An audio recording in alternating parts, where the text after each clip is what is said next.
Good morning, world. So a lot of people rely on canned foods for their convenience and their ability to stay in storage and not go rotten or anything for a long time. But I decided to take a look at what kind of really weird and exotic canned foods I could find. So this is going to be kind of a challenge. I'm expecting this to be more of a psychological challenge than a real eating challenge, but still, I found a couple of pretty weird foods out there that come in cans, and I wanted to share with you guys some of the things that I found and just how they taste. So first up, I stopped at the Asian market and picked up some roasted squid and some smoked boneless eel fillets. So let's go ahead and give these a shot and see how they taste.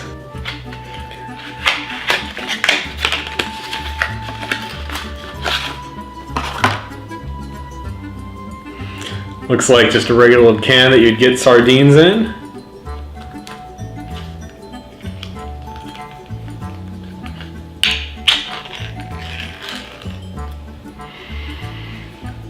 It smells a little bit fishy, maybe like some tuna fillets or some other kind of canned fish fillet that you might get at your own regular old market.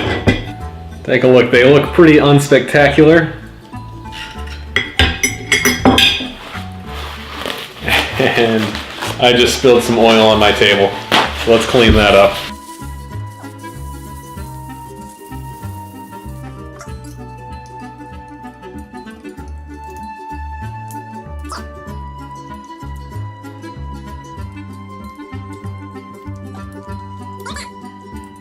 This reminds me of like a kippered herring that you can find in a lot of stores. It's a pretty tasty snack. It's really meaty. It's got a lot of mouthfeel to it. It's got more substance to it than a lot of canned fish that are out there.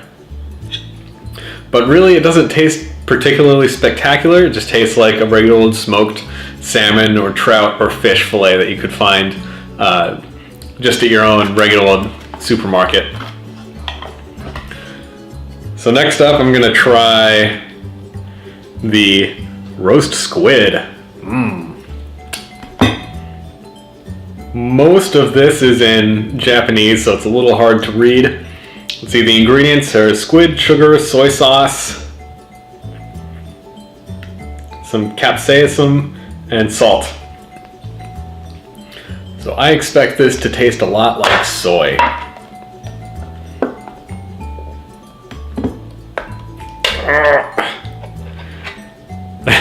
And lo and behold,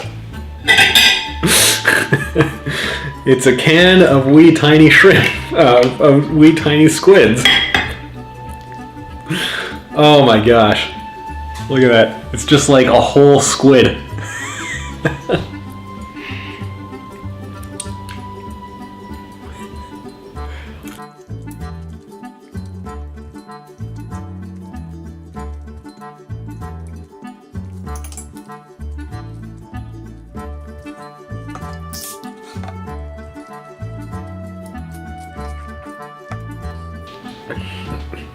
Well, that was almost like chewing bubble gum.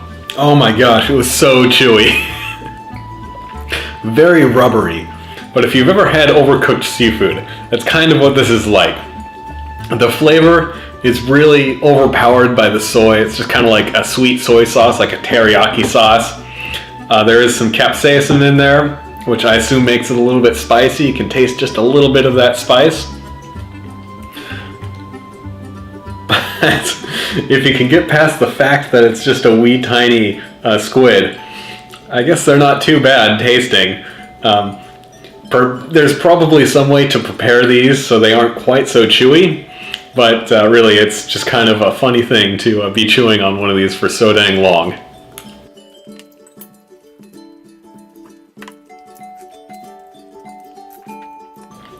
Now that the seafood course is over, a little bit of a palate cleanser with some sparkling water.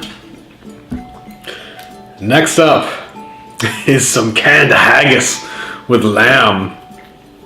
A traditional Scottish fare. This is, for those that don't know, haggis is a dish that you create by taking all of the organ meats, like the heart, the kidney, the liver, the thymus gland out of an animal, and you combine it with like nuts and berries and oats, and you put it inside of a sheep's stomach and cook it in that. So, only the finest ingredients with lamb, oats, beef liver, refined beef suet, i.e. fat, some vegetables, and some preservatives and some spices. Alright, so let's try some haggis. This will put some hair on your chest.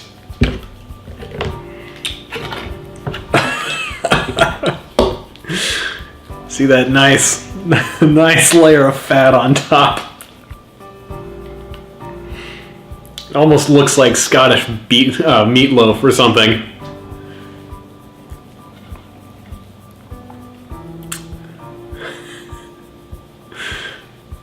Well, here goes. Beef liver, beef fat, and lamb.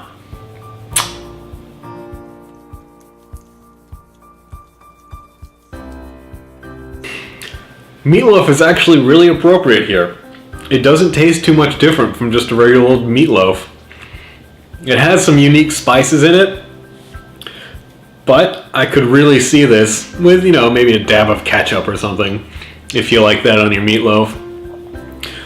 But overall, it's not too bad. I was expecting it to be a little bit more gamey, but no, it's really well spiced, really super salty. It's really, really rich. So I could really see this as being a very hearty meal if you needed to fill yourself up. So there you go. Canned haggis. Not quite as bad as I expected it to be. Ooh, got a little bit of gaminess on that bite.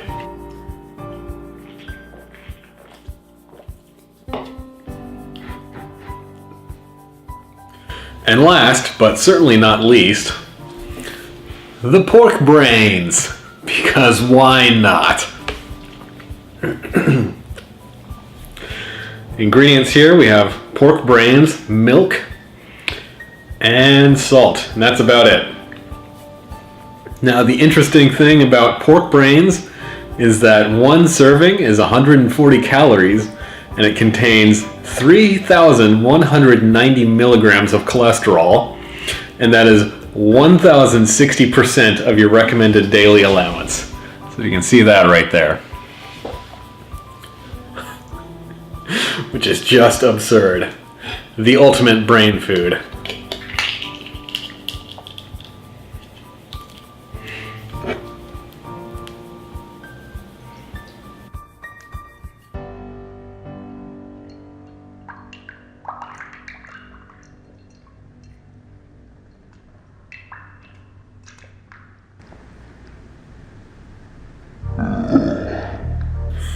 Oh my god. Ugh, that looks disgusting. Yeah, it smells like cat food. This looks absolutely disgusting.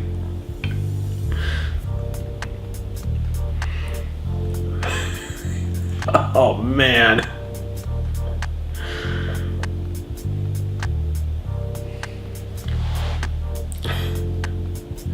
It's times like this that I question my decisions in life. Well, bottoms up.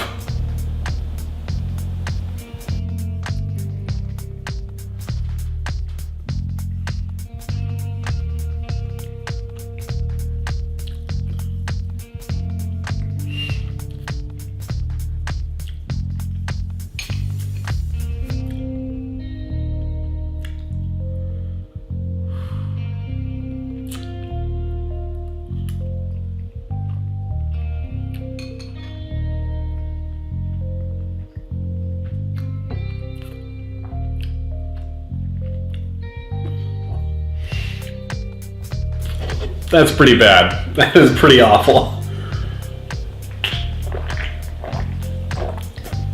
Oh man, I need to get rid of that taste in my mouth. I'll get rid of the taste in my mouth by eating some more squid.